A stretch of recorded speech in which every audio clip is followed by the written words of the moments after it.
तैरना सीखना है तो पानी में उतरना ही होगा। किनारे बैठ के कोई गोताखोर नहीं बन जाता। मैं आपका मित्र अनिल बिष्ट में एक पहाड़ी दिल से और कलम से आपको हार्दिक सुप्रभात, आपका दिन मंगलमय हो।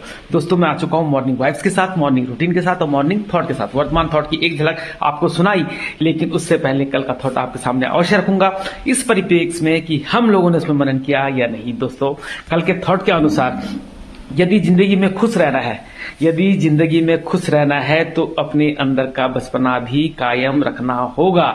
यदि जिंदगी में हमें खुश रहना है तो अपने अंदर का बचपना भी जिंदा रखें। इसको बताने का मुख्य उद्देश्य यह है कि जिंदगी में नीरसता भगानी है। जिंदगी में अगर नीरसता भगानी है, खुशियां बटोरनी है, तो अपना बालपन याद करके आगे बढ़ो। टेंशन मुक्त, तनाव मुक्त, हर झंझटों से दूर रहकर हम बचपन कैसे जीते थे, उस बचपना को याद करके अपने अंदर लाइए और आगे बढ़िए। क्योंकि बचपना यदि हमारा कायम रहेगा तो जिंदगी में रंगीनता रहेगी, चंचलता रहेगी, उमंगता रहेगी, और उस उमंगता, चंचलता और रंगीनता के साथ हम आगे बढ़ सकते हैं। हमारा जिंदगी हर समय हंसी खुशी के साथ आगे बढ़ेगी। तो दोस्तों, यह थॉट आपको कैसा लगा था? आप लोगों ने बड़े शानदार कमेंट, सुझाव, विचार इस परिप्रेक्ष्य में मुझे प्रस्तुत किए, उसके लिए ग्रैंड सैल्यूट, तहे दिल से आपका हार्दिक आभार। अपना असीम सहयोग आप जो मुझे दे रहे हैं उसके लिए थैंक यू वेरी मच।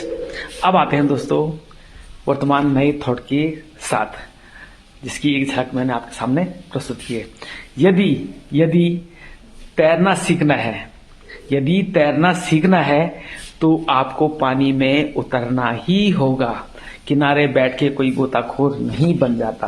किनारे बैठ के कोई गोताखोर नहीं बन जाता। इसको बताने का मुख्य उद्देश्य यह है कि यदि सोच हमारी बहुत ऊंची है, ऊंची उड़ान भरना चाहते हैं, अपने उद्देश्य ऊंचे लेकर हम आगे बढ़ रहे हैं, तो केवल कल्पना में नहीं, हकीकत में आपको उनको अचीव करना होगा। उसके लिए आपको कड़ा संघर्ष तो करना ही पड़ेगा।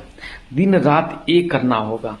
यदि हम अपने, जैसे मैं बराबर कहता हूं कि दृढ़ निश्चय के साथ, आत्म संयम के साथ, आत्मविश्वास के साथ, इच्छा शक्ति के साथ उस कार्य के प्रति हमारी रुचि होनी जरूरी है।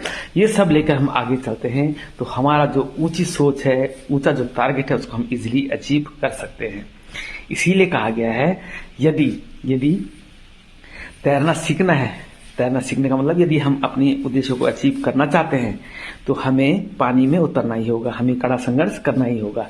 किनारे बैठकर कोई गोताखोर नहीं बन जाता। केवल काल्पनिक या कल्पनाओं में बहकर ही हम अपने उद्देश्यों को नहीं अचीव कर सकते हैं। कहा जाता है ना कि यदि हम किसी भी उद्देश्य को लेकर आगे बढ़ रहे हैं, बहुत ऊंचा उद्देश्य है और हम उसको अचीव करना चाहते हैं, तो शॉर्टकट रास्ता नहीं अपनाया जाता। किसी भी ऊंचे रास्ते को अचीव करने के लिए, किसी भी ऊंची सोच को या ऊंचे मुकाम को हासिल करने के लिए शॉर्टकट रास्ता नहीं होता। यदि आप शॉर्टकट रास्ते को अपना रहे हैं, इसका मतलब आप संघर्ष नहीं कर रहे हैं, आप सही मार्ग में नहीं जा रहे हैं, सही दिशा में नहीं जा रहे हैं। क्योंकि ऊंचे मुकाम को पाने के लिए कोई भी शॉर्टकट रास्ता नहीं होता। इसलिए कठिन संघर्ष के साथ आगे बढ़ें। पुरानी गलतियों को, जिनसे आप अपने गोल को अचीव नहीं कर पाए, उनमें सुधार करके आगे बढ़ें। एक ही बार में आपको सफलता नहीं मिलती, दूसरी बार में नहीं मिलती, तीसरी बार में भी नहीं मिलती, तो उनसे ना घबराएं। क्योंकि कहा जाता है ना कि हार कभी नहीं होती, या तो जीत होती है या फिर उनसे सीख मिलती है। तो उन गलतियों को हम सीख लेकर आगे बढ़ें और अपने उद्देश्यों को प्राप्त करें। तो दोस्तों, यह शानदार थॉट आपको कैसे लगे कमेंट बॉक्स में अवश्य लिखिए। मेरे साथ बने रहने के लिए आपका तहे दिल से हार्दिक आभार। इजाजत दीजिए अपने भाई को, अपने मित्र को। कल फिर मिलता हूं इसी वक्त, इसी समय एक शानदार नए थॉट के साथ। तब तक के लिए bye bye, love you, take care, all the best.